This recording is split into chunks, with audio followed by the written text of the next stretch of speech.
G'day YouTube viewers, welcome back to my channel. Doing a update on my what's coming up next with my rocket flights and mission profiles. There's one of my chooks who likes to be in front of the camera.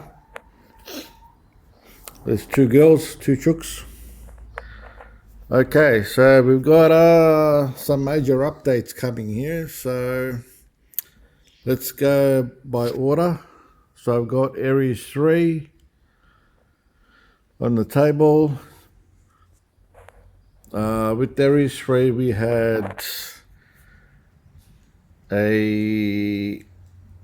actually launched our WSAT-1, which collects water. So it's the container that collects the water.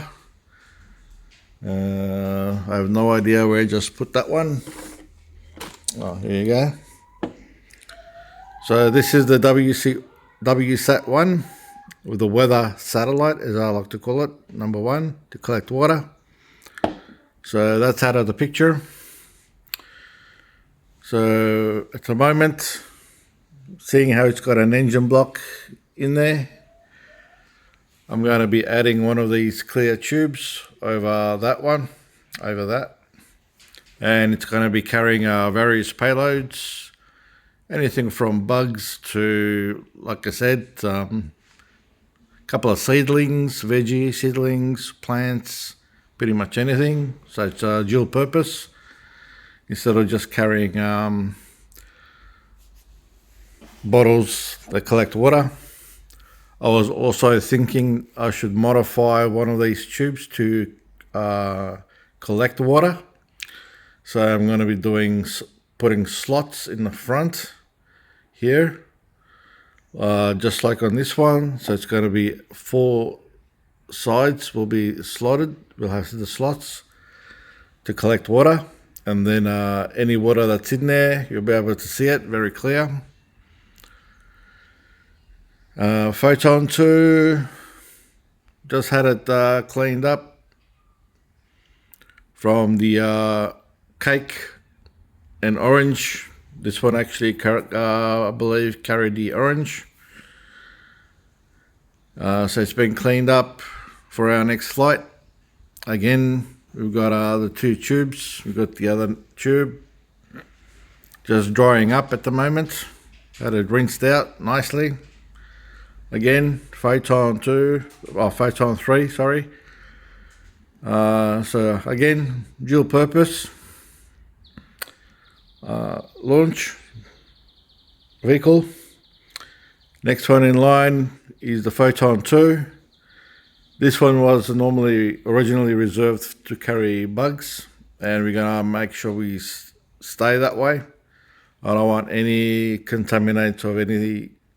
I don't want to carry sweets or anything that's in there. Just reserve this particular just for bugs and insects. So I don't want to be able to clean all the time this particular payload. Next one in line, we have the Delta 9, once again, all cleaned up, ready to go for our next flight.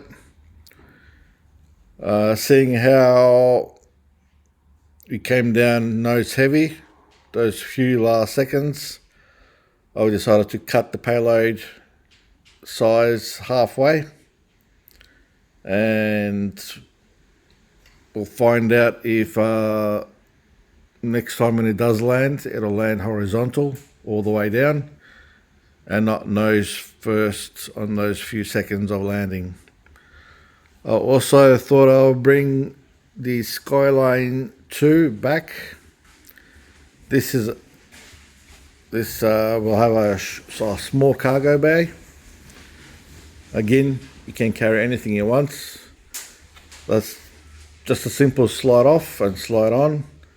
The white tape there is where it'll prevent the bay to slide back. So that's the reason why we got the white tape there. Again, insects or pretty much anything. it is shorter than the rest of the rockets, so they're all lined up the way it is. Skyline normally had the black payload, so it actually had this on top, which I decided to take off. I also installed a engine block in there. It's been hot glued into place as well. And then just a small payload bay on top. So why for the short rocket? Well, we'll see the difference between the performance.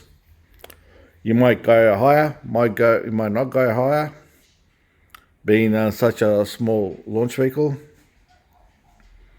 You could go high, never know, but I always say keep it long. So the longer the rocket, the better the boost. You get that extra bit of space there to get an extra bit of kick out of the launch pad. But we'll see with this one how she goes. So with the weight, there's a change of weight limits now. On the Aries 3, it was 72 grams. With this on top, overall weight will be 87 grams.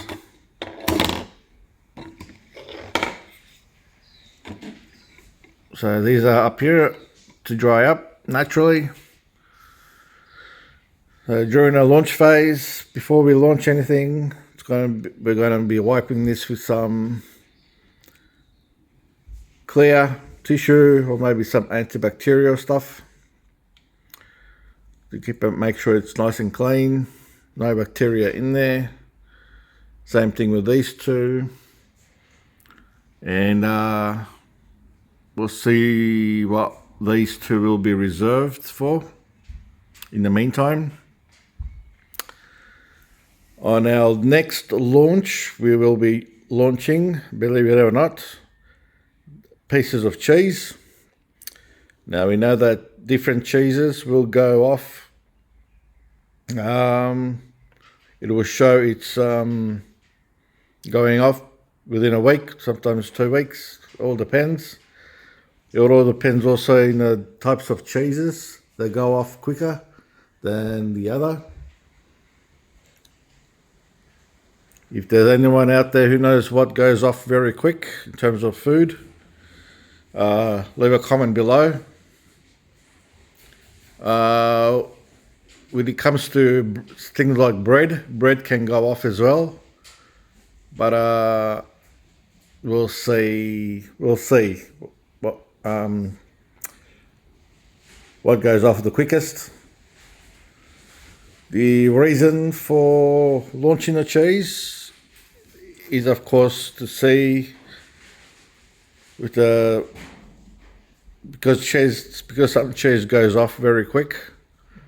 I want to see if I can actually get one of these pieces of cheese to stop producing bacterial growth on the actual cheese by applying the G forces, so G force acceleration. Will it stop producing after a while? Will it kill it off? So in other words, can G force acceleration kill off the bacteria that grows on cheese and any other food staples out there, such as beans, even bread, like I said. So cheese will be the next one in line that I'm going to be launching. And like I said, if I can come up with something, or if anyone out there can come up with something that goes off very quick, let me know, and see if the G-force acceleration on that particular food, can I actually kill it off by using the G-force acceleration, and by how much, or will it just stop completely the actual growth of bacteria in those particular food staples, such as cheese and bread as well. So that's all I have for now, the updates. And stay tuned for our next episode. We'll be launching our cheese. Which cheese should I use? Which cheese actually goes off quicker? And I'll see you next time on BT Rocketry, formerly known as Air Cannon Rocketry. Or some people like to call it compressed air rockets. So see what you like here. Give us a thumbs up and subscribe for future episodes. So bye for now.